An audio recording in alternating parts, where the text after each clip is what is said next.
Kahit maliit na pananampalataya, basta't ito'y totoo, ay magdudulot ng mga himala sa ating buhay.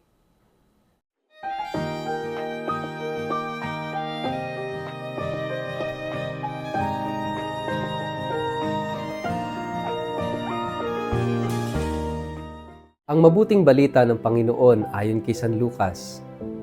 Matapos sabihin ni Jesus ang mga ito sa mga tao, pumunta siya sa bayan ng Capernaum. Doon ay may isang kapitang Romano na may aliping mahal sa kanya. May sakit ang aliping ito at nasa bingit ng kamatayan. Nang mabalitaan ng kapitan ang tungkol kay Jesus, nagsugo siya ng ilang mga pinuno ng mga Hudyo upang pakiusapan si Jesus na dalawin at pagalingin ang alipin. Paglapit ng mga sugo kay Jesus, taimtim silang nakiusap sa kanya at sinabi, "Siya po'y karapat-dapat na pagbigyan ninyo sapagkat mahal niya ang ating bansa. Sa katunayan nga po, ipinagpatayo niya tayo ng isang sinagoga." Sumama sa kanila si Jesus, ngunit nang malapit na siya sa bahay, ay nasa lubong niya ang mga kaibigan ng kapitan. Sila ay sinugo ng kapitan upang ipasabi kay Jesus ang ganito, "Ginoo, wag na po kayong mag-abala. Hindi po ako karapat-dapat na puntahan pa ninyo sa aking tahanan. Ni hindi rin po ako karapat-dapat na humarap sa inyo. Ngunit magsalita lamang po kayo at gagaling na ang aking alipin. Ako po ay nasa ilalim ng mga nakakataas sa akin at may nasasakupan naman akong mga kawal. Kapag sinabi ko sa isa, pumunta ka roon, pumupunta siya. At kapag sinabi ko naman po sa isa, halika, siya'y lumalapit. Kapag sinabi ko po sa aking alipin, gawin mo ito, ginagawa niya iyon."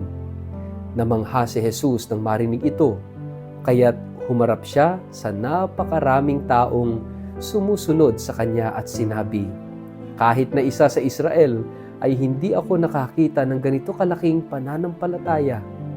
Pagbalik nila sa bahay, naratnan ng mga isinugo na magaling na nga ang alipin.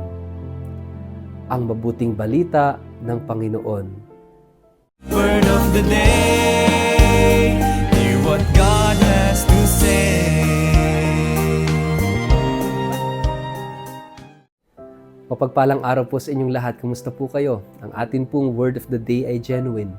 Bago po tayo magpalalim sa atin pong reflection sa araw na ito, kayo po'y muli kong inaanyayahan na huwag kakalimutan na mag-like, mag-follow at mag-subscribe sa ating pong Facebook page at YouTube channel na Word of the Day. Ganon din po pakishare ang ating video ito sa inyong kapamilya, kamag-anak, kaibigan, mga kakilala sa social media para po sama-sama tayo sa pagiging media evangelizers at online missionaries na nagpapalaganap ng salita ng Diyos sa mundo ng social media. At kung kayo pinakikinig ng Word of the Day sa pamamagitan po ng Radyo Maria, mapagpalang pakikinig po sa inyong lahat. Saan man dako ng mundo kayo naroroon.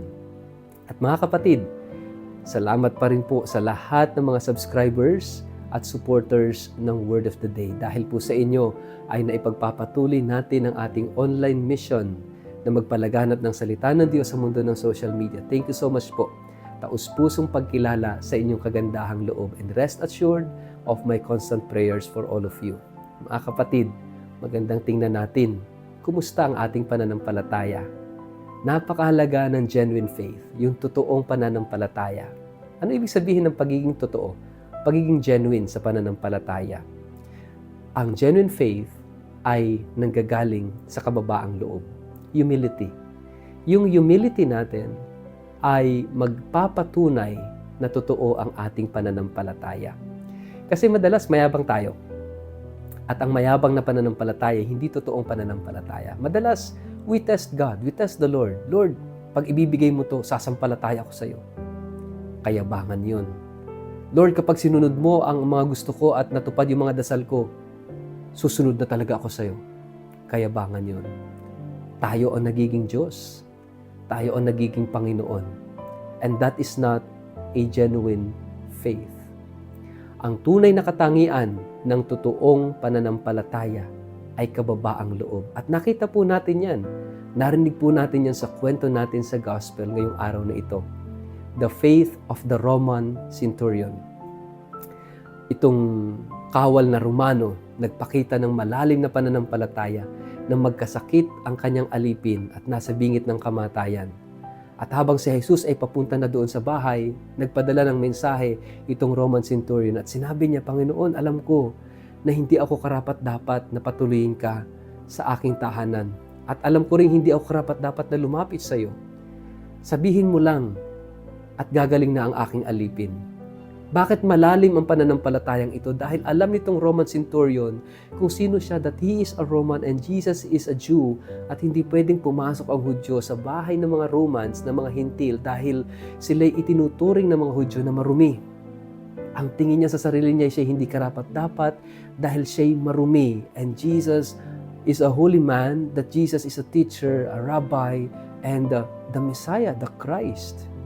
Kaya anong sabi niya? It's the manifestation ng kanyang malalim na pananampalataya, ng kanyang genuine faith. And what is that? The humility. Kababaang loob. Anong sabi niya? Panginoon, hindi ako karapat-dapat na magpatuloy sa iyo sa aking tahanan.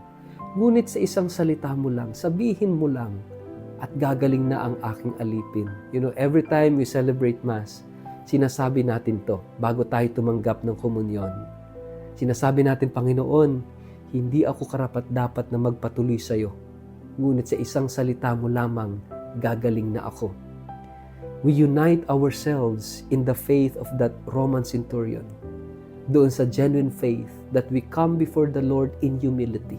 Napakahalaga na tayo lumapit sa Diyos, lumapit kay Jesus na may kababaang loob.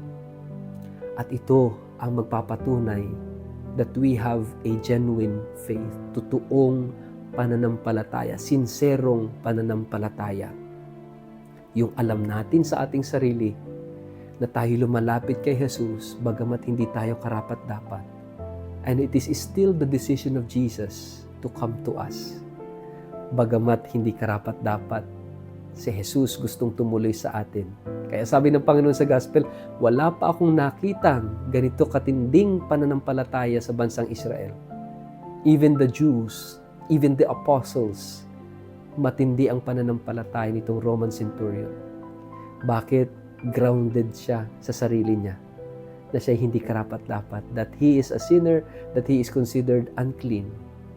Mga kapatid, madalas kung sino yung mga nagmamalinis, sila yung mga hindi totoo ang pananampalataya. Lagi nating tatandaan, we don't have the right to judge others.